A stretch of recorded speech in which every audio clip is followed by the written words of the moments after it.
വചനത്തെ അറിയിക്കട്ടെ. കർത്താവിന്റെ മുഖത്തേക്ക് നോക്കി ഓരോ ദിവസവുമായിരിക്കാൻ തക്കോണം ദൈവം നമ്മളെ സഹായിക്കുന്നതിൽ കർത്താവിന്റെ കൃപയാണ്, കരുണയാണ്.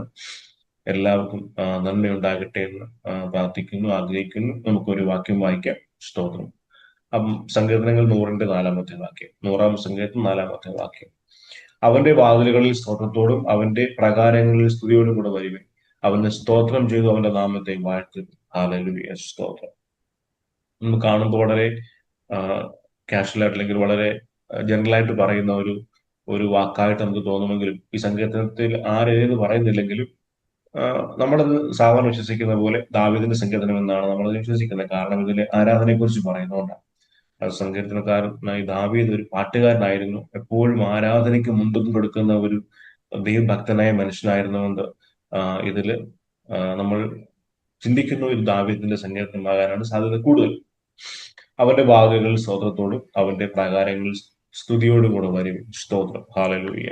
ഈ സ്തോത്രം എന്ന് പറയുമ്പോൾ അത് ഇംഗ്ലീഷിൽ ഇങ്ങനെ enter into his gate with thanksgiving and into his courts with praise.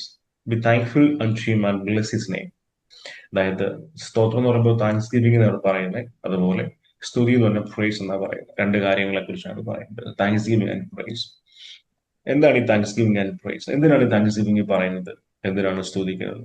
Hallelujah. നമ്മൾ പലപ്പോഴും ആരാധനയെ സ്തുതിയായിട്ട് മാത്രമാണ് കാണുന്നത്. ആരാധന നമ്മുടെ ചിത്ത കൈയടിച്ച് പാട്ടുപാടി ഇതെപ്പോഴും പറയുന്ന കാര്യങ്ങൾ എന്നുള്ള ഒരു കൺസെപ്റ്റാണ് നമുക്കുള്ളത്. പക്ഷെ ആരാധന വെച്ചാൽ അങ്ങനെയല്ല. ആരാധന എന്ന് വെച്ചാൽ നമ്മുടെ ഹോൾ ലൈഫിന് ആരാധന എന്ന് പറയാം. നമ്മൾ ദൈവത്തിന് വേണ്ടി ചെയ്യുന്ന എല്ലാ കാര്യങ്ങളെയും വർഷിപ്പ് എന്ന് പറയാം. അതിന്റെ ഇടയിലുള്ള സ്തുതിയും സ്തോത്രവും എന്ന് പറയുമ്പോൾ അത് ദൈവത്തിന് കൊടുക്കുന്ന അത് സ്തുതി എന്ന് പറയുമ്പോൾ ദൈവത്തിന് പുകഴ്ത്തുന്ന ഒരു പ്രക്രിയയാണ്. അല്ലെങ്കിൽ ദൈവത്തിന്റെ മഹിമ ദൈവത്തിന് സ്തുതി കൊടുക്കുന്നു, സ്തോത്രം സ്തുതി പുകഴ്ത്തുന്നു ദൈവത്തെ.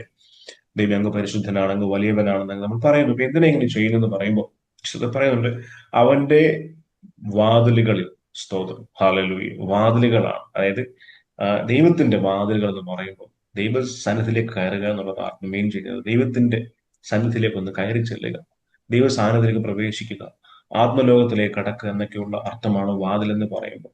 ഈ വാതിലേക്ക് കടക്കുന്ന ഒരു കീ ആണ്. നമുക്കൊരു കീ വേണം വാതിൽ ഓപ്പൺ ചെയ്യുന്നതിനല്ലേ. ഹല്ലേലൂയ, സ്തോത്രം. ഒരു ഡോർ ഓപ്പൺ ചെയ്യാൻ കീ വേണം. കീയിൽ ഒരു വാതിൽ ഓപ്പൺ ചെയ്യാൻ പറ്റുകയില്ല. അതുപോലെ ഈ ദൈവത്തിന്റെ സാന്നിധ്യം പ്രവേശിക്കുന്ന കീ ആണ് ഈ താങ്ക്സ് ഗിവിംഗ് എന്ന് പറയുന്ന ഒരു സംഭവം. നമ്മൾ വിചാരിക്കും ദൈവത്തിന് സ്തുതിക്കുന്നത്, നമ്മൾ ദൈവത്തിനെ പൊക്കി പറയുമ്പോൾ അല്ലെങ്കിൽ ദൈവത്തിനെ കുറച്ച് ദൈവം അങ്ങനെ നമ്മൾ ഈ മനുഷ്യൻ ഇങ്ങനെ ഒരാൾ നമ്മളെ പ്രേസ് ചെയ്യുമ്പോൾ കേട്ട് ഇങ്ങനെ പൊങ്ങി ഒരു ഇരിക്കുന്ന ഒരു സംഭവം നമ്മൾ വിചാരം. പലപ്പോഴും നമ്മളൊരു എങ്ങനെയാണ് ചിലർ പറയും ദൈവം ആരാധന കൊതിനാന്ന് പറയും. ചുമ്മാ അത് അങ്ങനൊന്നുമല്ല. ദൈവം ആരാധന കൊതിനൊന്നുമല്ല. ഈ എന്തിനാ ദൈവത്തെ നമ്മൾ താങ്ക്സ് ഗിവിംഗ് നടത്തുന്നത്? എന്തിനാ നമ്മൾ ദൈവത്തെ സ്തുതിക്കുന്നത്? നമ്മുടെ നന്മയ്ക്ക് വേണ്ടിയാണ്. ഒരിക്കലും ദൈവത്തിന് മലയാളത്തിൽ ദൈവത്തിനെ ഒന്ന് പൊക്കാനോ ദൈവത്തെ ഒന്ന് സൂചിപ്പിക്കാനോ ഒന്നുമല്ല നമ്മൾ ദൈവത്തെ ആരാധിക്കാൻ ദൈവം നമ്മളോട് പറയുന്നത്. ഒന്നാമത്തെ കാര്യം, ദൈവം ആരാധനയ്ക്ക് യോഗ്യനായവർ ആരാധിക്കാൻ പറയുന്നുണ്ട്. രണ്ടാമത്തെ കാര്യം, നമ്മുടെ നന്മയ്ക്ക് വേണ്ടിയാണ്. നമ്മൾ ഈ ദൈവത്തിന്റെ വാതിലേക്ക് ഒന്ന് ഓപ്പൺ ചെയ്ത് ആ ഒരു സ്ഥാനത്തിലേക്ക് ഒന്ന് കയറുന്ന അനുഭവം, അത് നമ്മോട് ദൈവം പറയാം, നിങ്ങൾ താങ്ക്സ് ഗിവിംഗ് ചെയ്യും. ഹല്ലേലൂയ. കാരണം ദൈവത്തിന്റെ വാതിലുകളെ ദൈവത്തിന്റെ സ്ഥാനത്തേക്ക് പ്രവേശിക്കാനുള്ള കീ ആണ് ഈ താങ്ക്സ് ഗിവിംഗ് എന്ന് പറഞ്ഞാൽ. എന്താ താങ്ക്സ് ഗിവിംഗ് എന്ന് വെച്ചാൽ, ഒരു കാര്യം ചോദിക്കുമ്പോൾ അത് ഓൾറെഡി കിട്ടി എന്നുള്ള വിശ്വാസത്തിൽ നന്ദി പറയുന്നതാണ് ഈ താങ്ക്സ് ഗിവിംഗ് എന്ന് പറഞ്ഞാൽ. ഇപ്പൊ ഞാനൊരു കാര്യം കർത്താവ് വിളിച്ചു, കർത്താവ് എനിക്കത് വേണം എന്ന് പറഞ്ഞ് അതിന് ലാസ്റ്റിൽ അതിന് കിട്ടിയതായി നന്ദി എന്ന് പറയുന്ന അതിനെയാണ് സ്തോത്രം. കിട്ടിയതായി സ്തോത്രം എന്ന് പറയുമ്പോൾ അവിടെ ഞാനത് ലഭിച്ചു എന്നുള്ള വിശ്വാസത്തിൽ എന്റെ പ്രാർത്ഥന അവിടെ ക്ലോസ് ചെയ്ത അവസ്ഥയാണ് ഈ താങ്ക്സ് ഗിവിംഗ് എന്ന് പറഞ്ഞാൽ.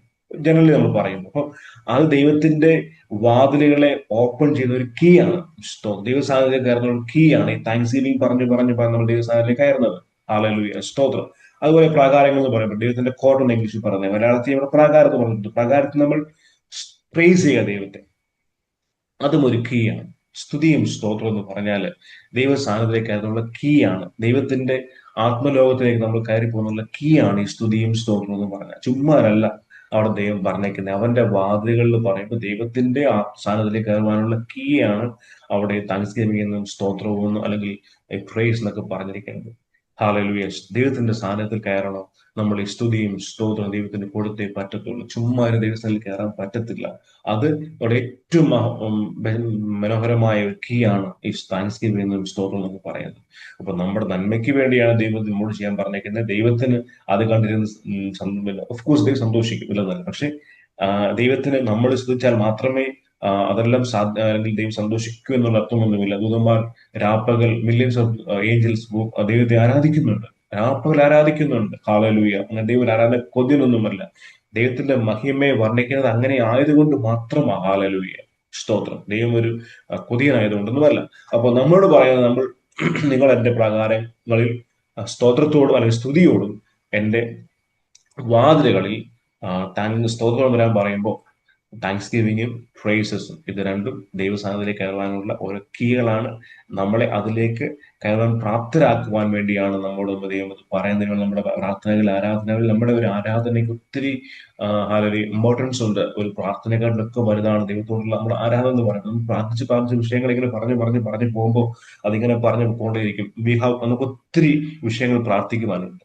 പക്ഷെ ഒരു വർഷിപ്പ് എന്ന് പറയുമ്പോൾ ദൈവമായിട്ടുള്ള ദൈവസ്ഥാനത്തിലേക്ക് ഒന്ന് കയറുന്ന ടൂൾസ് ആണ്, ഒരു കീ ആണ് ഈ വർഷിപ്പ്. ഈ വർഷിപ്പ് അതുപോലെ താങ്ക്സ് ഗിവിംഗ് എന്ന് പറഞ്ഞ ഈ ദിവസങ്ങൾ നമ്മുടെ പ്രാർത്ഥനകൾ ഉയരുമ്പോൾ നമുക്ക് തുടക്കത്തിൽ കർത്താവിന്റെ ആ സ്ഥാനത്തിലേക്ക് ഒന്ന് കയറാൻ വേണ്ടി താങ്ക്സ് ഗിവിംഗ്, അതുപോലെ സ്തോത്രവും ഒക്കെ അല്ലെങ്കിൽ പ്രൈസ് ഒക്കെ പറഞ്ഞ് തുടങ്ങി ആ ദൈവസ്ഥാനത്തിലേക്ക് ഒന്ന് കയറുവാനുള്ള പോലെ ഒരു ആഹ്വാനം തന്നുകൊണ്ട് ഞാൻ എന്റെ വാക്കുകൾ നിർത്തുന്നു. അങ്ങനെയുള്ള ഒരു മനോഭാവം നമ്മൾ ഉണ്ടാകട്ടെ. ദൈവസ്ഥാനത്തിൽ പ്രവേശിക്കുക, ആ ദൈവസ്ഥാനത്തിൽ പ്രവേശിച്ച് കഴിയുമ്പോഴുള്ള മാറ്റങ്ങൾ അനുഭവിക്കാൻ തക്കണം. ദൈവം നിങ്ങളെ സഹായിക്കട്ടെ എന്നുള്ള പ്രാർത്ഥനയുടെ വാക്കുകളെ സ്റ്റോപ്പ് ചെയ്യുന്നു. ദൈവം നിങ്ങളെ സഹായിക്കട്ടെ. തുടർന്ന് നമുക്ക് നമ്മുടെ പ്രാർത്ഥന വിഷയങ്ങളിൽ ചേരുന്ന സമയത്ത് കുടുംബത്തെ ഓർത്ത് പ്രാർത്ഥിക്കും.